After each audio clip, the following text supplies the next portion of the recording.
കഴിഞ്ഞ് 2023 നവംബർ മാസം മുതൽ എനിക്ക് എൻ്റെ ഈ വലതുവശത്ത് ഈ തലയ്ക്കും കണ്ണിനും ഞരമ്പിനും ഒക്കെ ആയിട്ട് വേദന തുടങ്ങി. ആ വേദനയോടെ ഞാൻ സഹിച്ച് നടക്കുക. എന്നാൽ ഞാൻ ആശുപത്രിയിലും പോയി തിമിരമെന്ന് പറഞ്ഞ് അതിൻ്റെ ചികിത്സയൊക്കെ നടത്തി. എന്നിട്ടും എനിക്ക് സുഖമില്ല.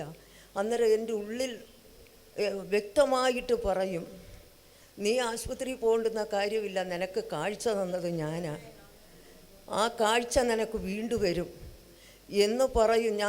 അന്ന് തൊട്ട് ഞാൻ ദൈവത്തോട് പ്രാർത്ഥിക്കുക, അപ്പാ ഞാൻ ആലയത്തിൽ വരുന്നു, പാസ്റ്ററുടെ മുഖം എനിക്കൊന്ന് കാണാനൊക്കുന്നില്ല, എൻ്റെ തൊട്ടടുത്ത് നിൽക്കുന്നവരുടെ മുഖവേ കാണാനൊക്കൂ, എനിക്ക് ആരുടെ മുഖം കാണാൻ ഒക്കുന്നില്ല എന്ന് പറഞ്ഞ് ഞാൻ ഉള്ളുകൊണ്ട് ഞാൻ അപ്പനെ വിളിച്ച് കരയുക.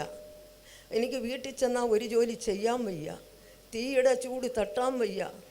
പക്ഷേ ഞാൻ ഒരുപാട് ഭാരപ്പെടും, അപ്പാ എൻ്റെ വീട്ടിൻ്റെ ജോലി ഭക്ഷണം വേണമല്ല, ആര് ചെയ്യും?